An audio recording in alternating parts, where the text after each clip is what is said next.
Hey everyone, and welcome to Facebook Live. It's the first Thursday of the month, and a special month at that because it is Menopause Awareness Month. It's September, and I'm excited to have you here with me.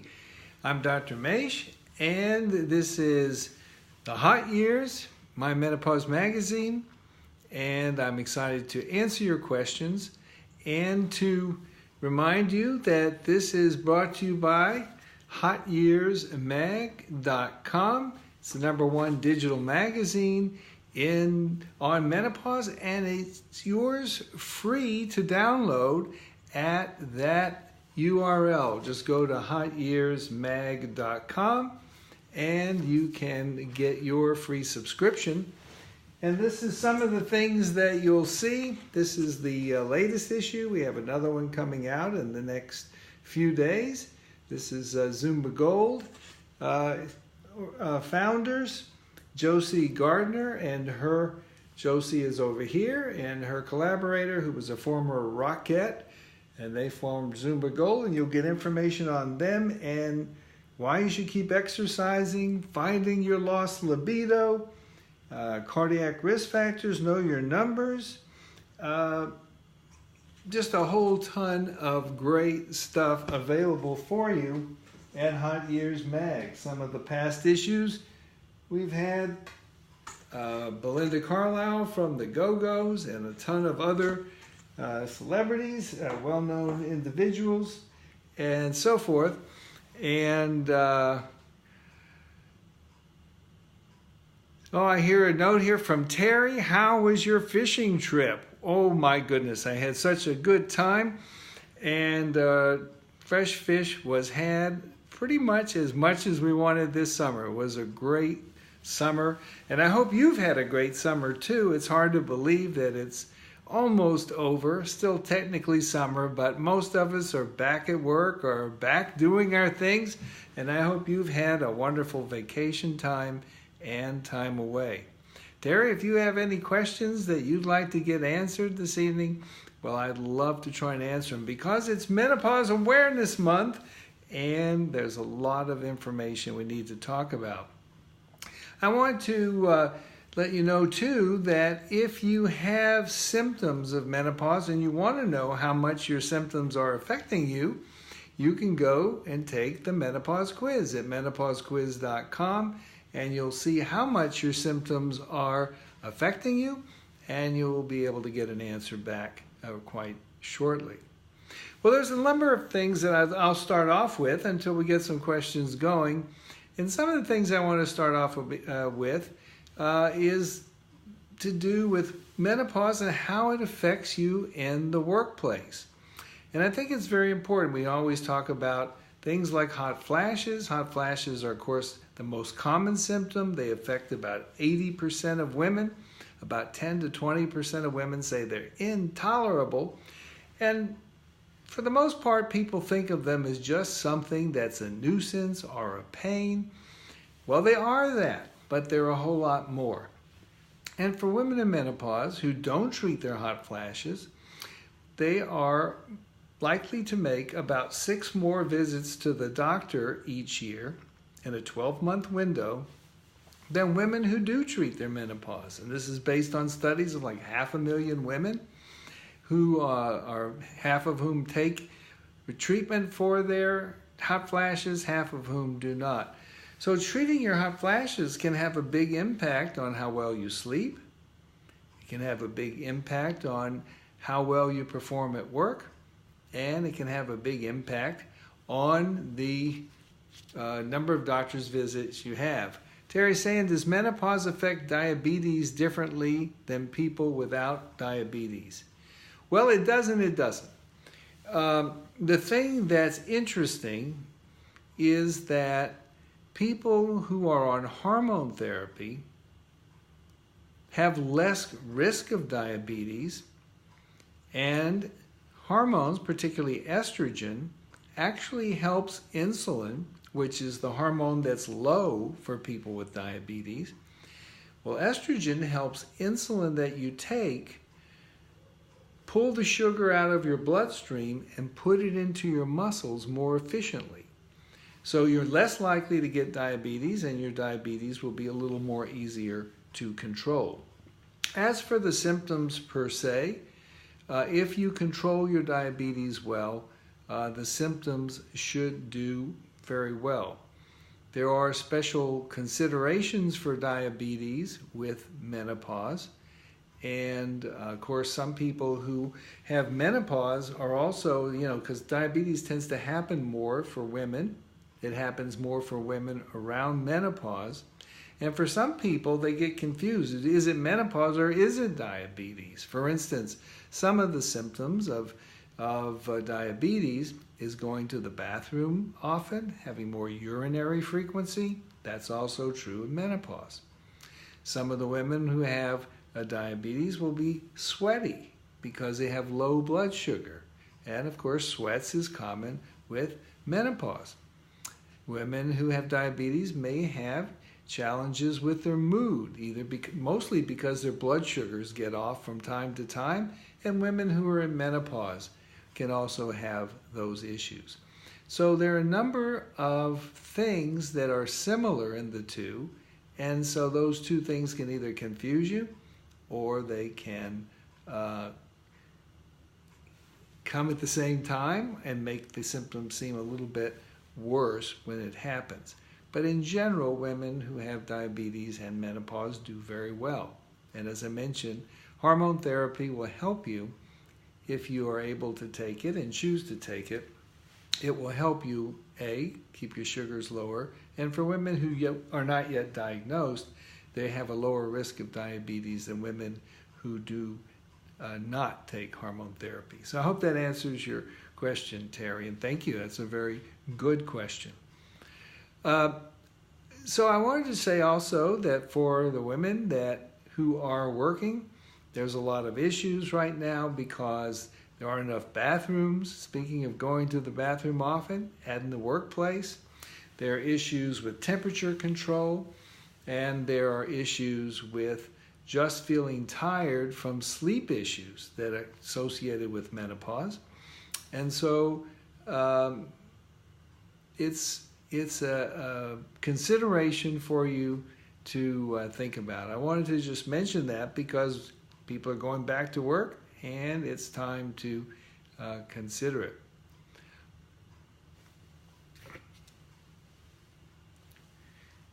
Alan Adler, hello.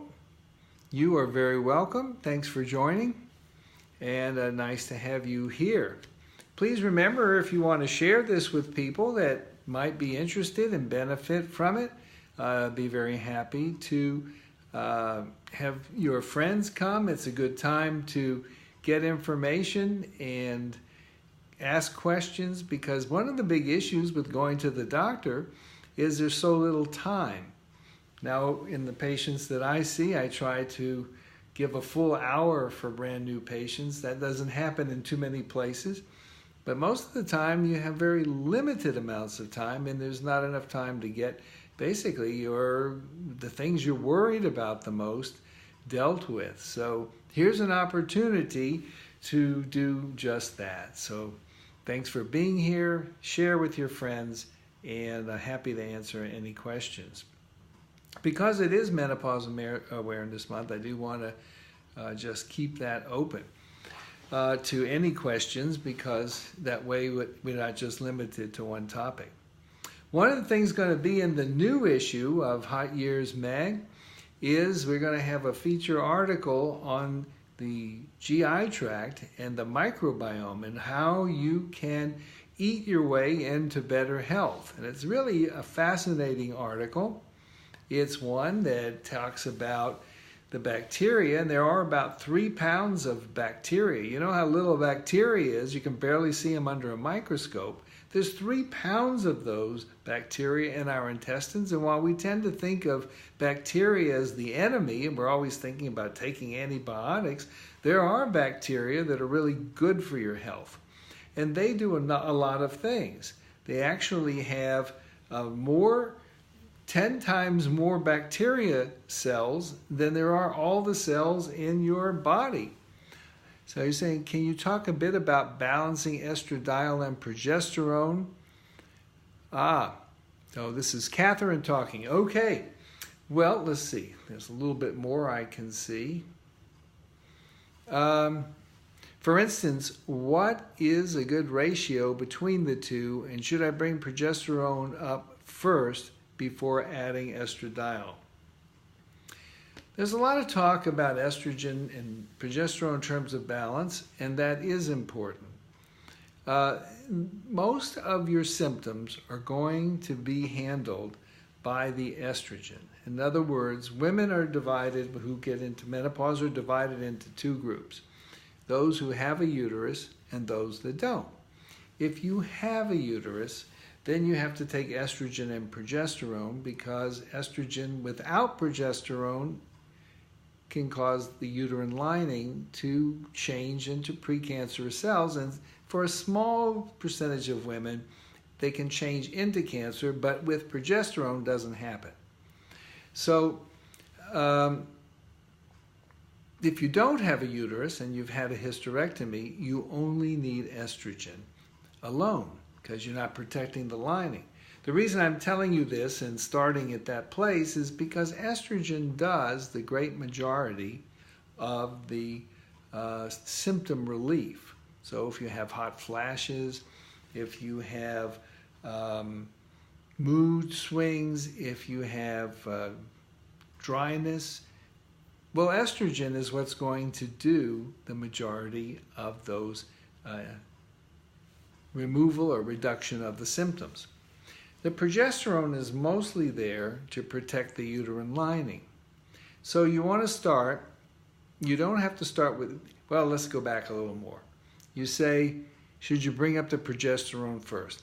Usually you don't start with progesterone unless you're in perimenopause, when you're in that window leading up. Because when women who are in perimenopause, and perimenopause is that 10-year window before menopause actually happens, when you're moving out of your reproductive years into a transition where ovulation isn't as synchronized, into a window of failing or lower hormone levels, until eventually they kind of, like the stock market, up and down in a downward trend until the hormone levels get to baseline.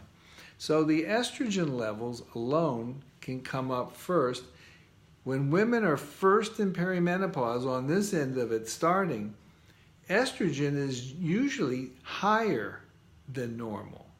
And the reason for that is your body is trying to squeeze out an egg.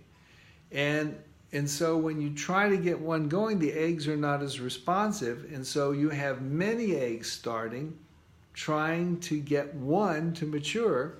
And each of those eggs is making an additional amount of estrogen.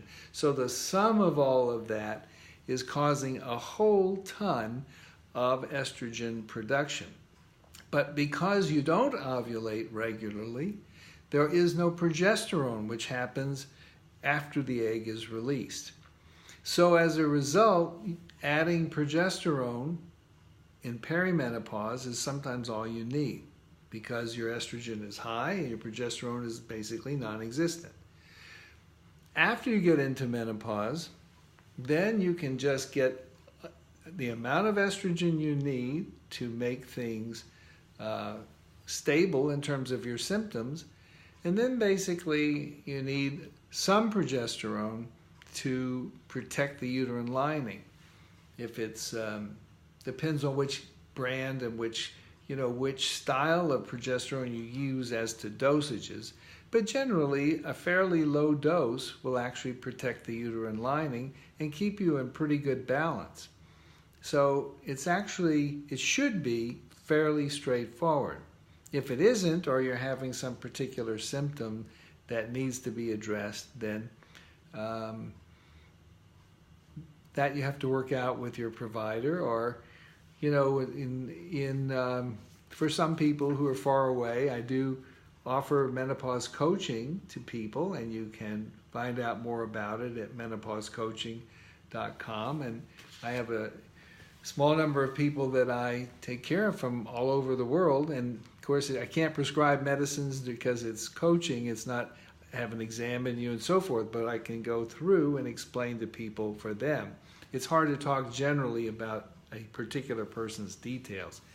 I also outline a lot of this in my book, The Estrogen Fix, and in that I explain a lot about the hormone and hormone balance and so forth, and how to take hormones. But the most important thing to understand is before menopause happens, you may only need progesterone. Afterwards, if you have a uterus, you need both, or estrogen only if you have had a hysterectomy. I hope that answers your question. It's hard to know how to answer any more precisely, not knowing more about you. Hi, Rachel. How are you? Glad you are here. I've missed seeing you, and delighted that you are here this evening. I hope you are doing fantastic. I hope you had a great summer, and I hope this is going to be a great fall for you. It's hard to believe. I'm still hoping for that Indian summer, you know, where it's going to get to be still some mild weather left, so we can go out and have fun and do things. And we haven't hit daylight savings yet, so it's still daylight a little bit later, which makes it very, very good.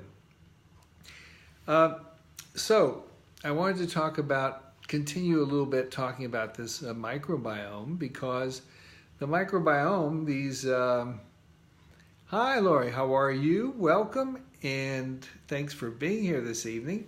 And if you have friends you think this might be helpful for, do share with them and have them join. And if they have questions, I will do my very best to answer them. Thanks for joining me this evening. This whole thing about how nutrition can affect, I think, is very important. And in terms of the hormone balance you were just talking about just a moment ago, it's tied in a little bit to what you eat, and I'll explain to you why. Because there is an ability, well, let me say that for the foods that we eat, a lot of our digestion takes place not by our intestines, but by our bacteria in our intestines. Those little bacteria are actually eating up, munching, and processing the food that we eat. Well, here's nature's dark little secret. If those bacteria are in good balance, they're also helping to metabolize medicines that we take, including estrogen. So actually, if you are eating healthy, you're not eating so much sugar, you're not eating so much salt, you're not eating processed and packaged foods, and you're eating more vegetables, and you're eating more lean meats and beans and things that are really part of a healthy, even sort of like the Mediterranean diet. There are many kinds of diets, but basically a vegetarian and good clean fats as opposed to saturated fats. If you're doing that, you're going to be encouraging good bacteria to grow and stay in balance, which is very important in the hormone balance we were just talking about. And the fact is that the bacteria then metabolize it differently if they're in bad balance. So Rochelle is saying, why can't they give us the amount of hormones we had in our 20s so we can stay young forever? Well, here's the thing. There was a book that came out that was very popular in the 1950s, and it actually was all about estrogen. It was Feminine Forever. It was a book that touted if you took estrogen, you would, stay young forever. But of course, we as people have only so much time on this earth, so you can't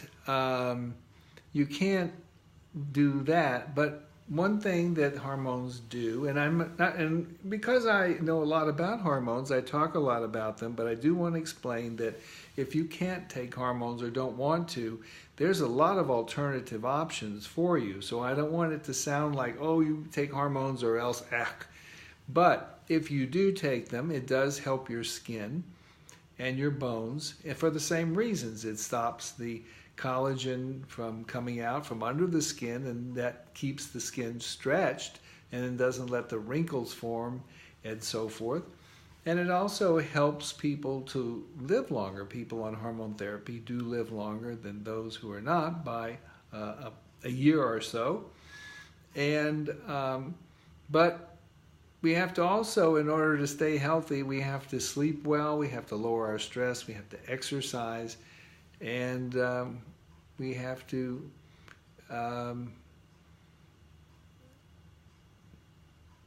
do those kinds, sleep, exercise, stress, and nutrition. We have to eat well, and those will also help us a great deal. Of course, not smoke and things like that.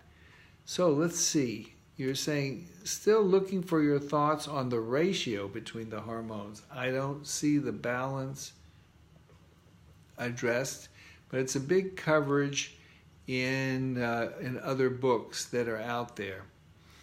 You know, I don't think that there's an absolute ratio that people can give you despite what they say. And the reason is this. Depending on which of the hormones you take, they're going to be metabolized differently, and you're going to have some of them break down in different ways. So while I think that hormone balance is important, and you might be able to work it out for an individual working with them, I don't think that there's like a number, like 2 to 1 or something like that, that you can give people, because it depends on what they're taking. It also depends on their bacteria in their intestine, their liver and the condition of their liver to metabolize it, whether or not they take it topically like a patch or a cream, or they take it as a pill. All of these things are factors in this outcome. And I think that what matters is, if you think you're out of balance, is to understand what the person's symptoms are, and then to respond to that individually. But to just give like a formula, as long as there are people, they're going to be people who are different from each other. And finding one balance, one ratio specifically, is very hard to offer that really means something. So I'm not trying to avoid your question. What I'm trying to do is explain why that question seems simple, but in fact is not. And I know the people's books that you're talking about, and I know that they talk a whole lot about it, but that's very theoretical more than it is, you know, take this amount and that amount, because of the individual changes in metabolism. So I know, so that's all I can say about it at this moment, based on, you know, what I know in terms of, I don't know much about yourself specifically. I do want to continue though on these foods that you could be eating to help your intestine that are really particularly useful. And some of them are ones you may have heard of, and some of them you might not. Foods like kimchi, some of the miso, these are soy, fermented soys. Sauerkraut is particularly a good fermented food. Natto, N-A-T-O, is another of those. There's just a lot of fermented foods that are particularly helpful for you, and that fermentation helps to get the good bacteria in and helps to improve your health. And there's so much belief now that the bacteria, these good bacteria, help to prevent autoimmune diseases. They help to prevent a lot of the conditions that people are plagued with, when you don't have energy, when you feel foggy, when you have like little discomfort in your intestine, when you are basically fighting things like eczema, fibromyalgia, even some forms of thyroid disease like Hashimoto's thyroiditis, which is an inflammation of the thyroid gland caused by, believed to be caused by the toxins in the intestines. So there's a whole lot of information about this. So I'm excited about it, and that magazine will be out very shortly in the next week, beginning of next week. And again, you can get it at hotyearsmag.com. Are there other questions that you might have, or things that I can try to address? Hi, Muriel. Thank you very much for joining. Where are you here from? And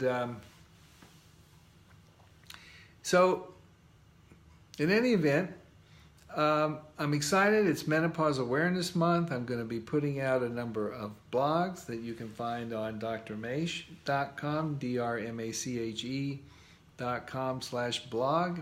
And I'll be writing some things that will be coming out over this month.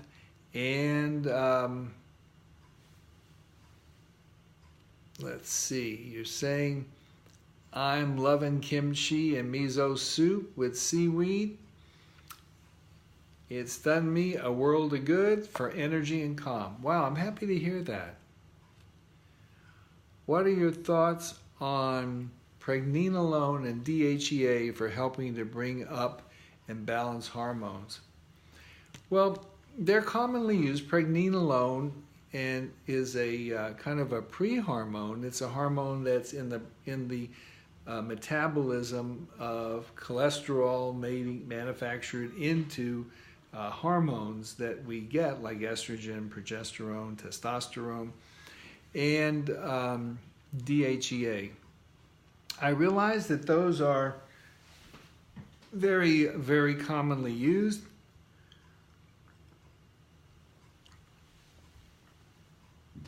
The one place that I have found DHEA to be of particular interest is in a new product that's using it vaginally, DHEA, and the reason I think it's interesting is that from Pennsylvania, Muriel, welcome here, and the DHEA is broken down in the vagina in this product into estrogen, estradiol, and testosterone, about 20% estrogen and the rest testosterone. And it has a local effect in the vagina for moisture and for lubrication. And it is metabolized in the vagina and doesn't get into the bloodstream. So I think that is a particularly interesting product that may have benefit for DHEA. DHEA, I think, can be helpful for different things if you're not going to take hormone therapy, like traditional hormone therapy. Like you can buy supplements. DHEA comes in 50 milligram tablets, or from different. You can get them at health food stores and different vitamin stores and so forth. And I would say that they can be helpful, but I don't see a real need for them except vaginally in this new product. If you're going to be on traditional hormone therapy, because DHEA is also a pro-hormone, and the value of it is it breaks down into estrogen and testosterone, and that's where it's getting its benefit. So if you're going to take hormone therapy, HRT or HT, I don't think it has need for it.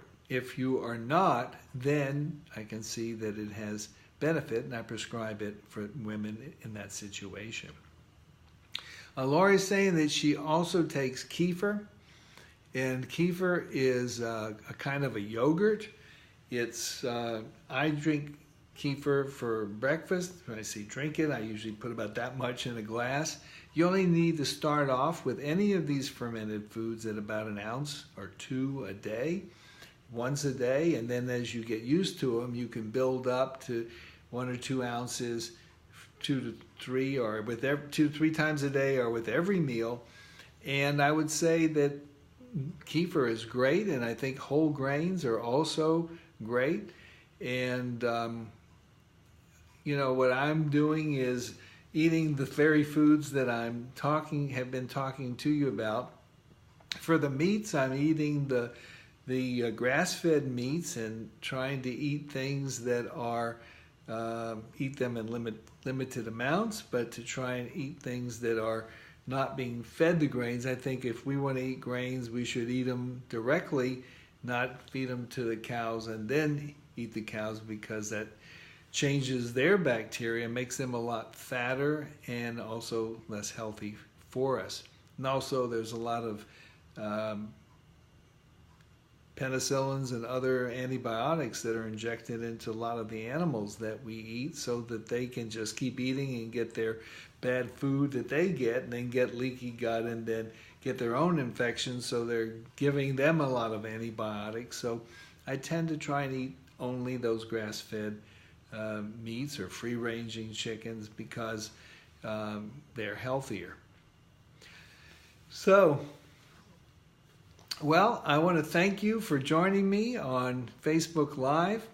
I'm Dr. Maish, and this has been brought to you by HotYearsMag.com. I hope you'll check that out. Get a free subscription if you haven't. It's a beautiful magazine. It has a ton of great information, and you'll start getting those benefits. Also, if you haven't taken the menopause quiz, go to menopausequiz.com. and you can take that free quiz. It's a 2-minute quiz to get some answers about how much menopause is affecting you. If you have taken it, then you can take it again and see if you've changed any, if you've done some changes in between. And that's very cool. If you ever wanted to reach out and see if there's a fit in terms of trying to help you on one-on-one, then you can go to menopausecoaching.com and fill in a form. There's a short form there, and we can talk briefly. I do offer a free 15-minute call, and in doing that, you can see if I can answer 1 or 2 of your questions, and then find out if working together in a more direct way would be helpful to you. So I want to thank you, and thank you for your comment and your comments. And I hope that you have a great fall. We're almost to fall. And I will see you next month, first Thursday of the month at 9 p.m. Eastern. If you have things you'd like to talk about, topics you want to talk about, if you have special things that you think would be a particularly good Facebook Live at some point, let me know, and I will arrange another one. And we can do it even before that time. I'm always trying to get information out. Those of you who know me know that I started my career in the infertility world. I was one of the leading infertility specialists. As a matter of fact, I was even written up in People magazine for helping gorillas get pregnant at the zoo. But after the Women's Health Initiative came out in 2002 saying that hormones incorrectly caused breast cancer, I stopped that because I stopped working in infertility and switched to menopause, because only months after that my wife found out that she was in early menopause, and the doctors didn't want to treat her with hormones, and so I transitioned. As I say, I used to do sperm to term, now I do womb to tomb, but it was very important for me to figure it out so she wouldn't have to tough it out. So I'm very committed to menopause and the women who are going through it, to try and help you stay healthy, happy, and hormonally balanced. Have a good night. It's been a pleasure joining you, and thank you so much for joining me.